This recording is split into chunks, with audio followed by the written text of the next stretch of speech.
안녕하십니까. 이주영 법무사입니다. 개인 회생을 신청하면 바로 결정이 되고 인가 결정이 나는 것이 아닙니다. 일정한 절차에 따라서 심사를 거치고 법원에서 요건이 된다고 하면 최종적으로 인가하고 인가된 계획안에 따라서 변제를 완료하면 연책이 되는 것이죠. 그런데 개인회생 요건이 되지 않으면 기각이 되는 경우가 있는데요. 기각이 되지 않도록 미리 사전에 전문가와 상담을 하는 것이 중요합니다. 이번 시간에는 개인회생을 진행할 때 실무상 어느 경우에 개인회생이 기각이 되는지 그 사유에 대해서 구체적으로 알아보겠습니다.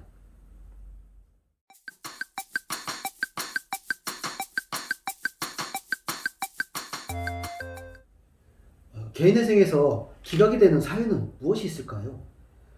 이를 6가지 정도로 대표해서 확인해 볼 수가 있는데요. 우선 첫 번째로는 신청 자격을 갖추지 않은 경우에 기각이 됩니다.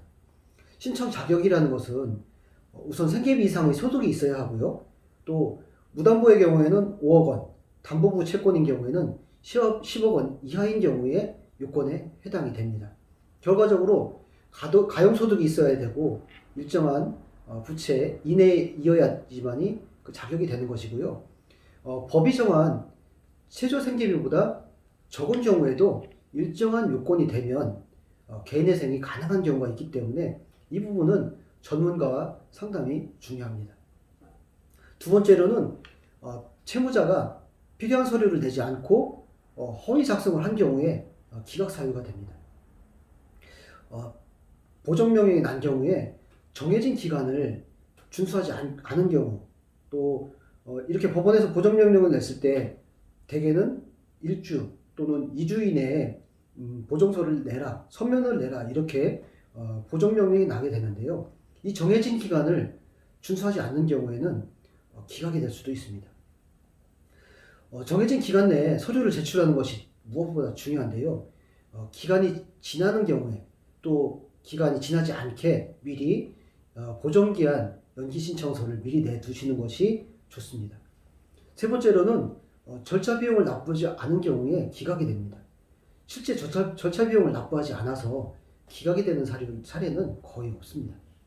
네 번째로는 변제 계획안의 제출기한, 준수기간을 지키지 않은 경우에 변제기한의 제출기한, 개인회생에서는요 개시신청서를 내면 개시신청서를 낸 때로부터 14일 이내에 변제 계획안을 내도록 되어 있습니다.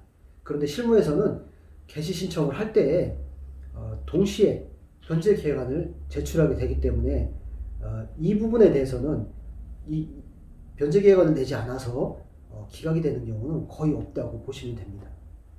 따라서 개시신청서를 내기 전에 미리 소득과 채무를 파악한 후 변제 계획안을 작성하는 것이 무엇보다 중요하겠죠. 다섯 번째로는요, 채무자가 신청 기일 전 5년 이내에 개인회생이나 파산으로 면책을 받은 이력이 있다면 기각 사유에 해당이 됩니다. 따라서 5년이 지났다고 하면 재신청이 가능하기 때문에 이 재신청을 하기 전에 이를 명확하게 확인하는 것이 무엇보다 중요합니다. 이와 같이 기간이나 신청 자격은 상담을 통해서 미리 그 검토가 가능하기 때문에 법률상 문제가 될 여지는 많지는 않습니다. 그런데 실무상 기각 사유로 가장 문제가 되는 사유가 있는데요. 그 부분에 대해서는 조금 더 구체적으로 알아보겠습니다. 실무상 가장 기각 사유로 문제가 되는 것 6번째인데요. 상당한 이유 없이 절차를 지연시킬 때가 있습니다. 저희 사무소에서는 기각되는 사유는 거의 없지만 다만 중간에 채무자가 연락처 바뀌어서 연락이 되지 않는다든지 하면 보정명령이 났을 때 이러한 사유들을 채무자와 같이 보정을 통해서 제출을 해야 되는데 이를 못하는 경우가 또 있습니다. 또 개시결정까지 나고 채권자 집행기일이 지정이 돼서 이를 통보해 줬는데 연락을 받지 못해서 채권자 집행기일에 참석하지 못하는 경우도 있습니다.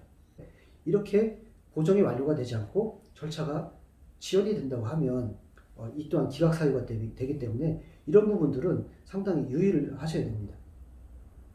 처음에 상담할 때 그래서 정확하고 합법적인 범위 내에서 하는 것이 가장 중요하겠죠. 서류를 인위적으로 만들어서 진행을 하게 되면 이를 보완할 수 없게 되는 경우가 있습니다. 개인회생들은 위 기각 사유 외에도 최근 채무가 발생된 경위 등을 면밀히 검토해서 진행을 해야 되고, 또 이러한 부분들을 계속 보완해서 보정서로 내고 이를 법원을 통해서 개시결정, 인가결정까지 나게 하는 것이 무엇보다 중요합니다. 이상 개인회생을 진행할 때 실무상 가장 문제되는 사유가 무엇이고 기각 사유로는 어떤 것들이 있는지 알아보았습니다. 감사합니다.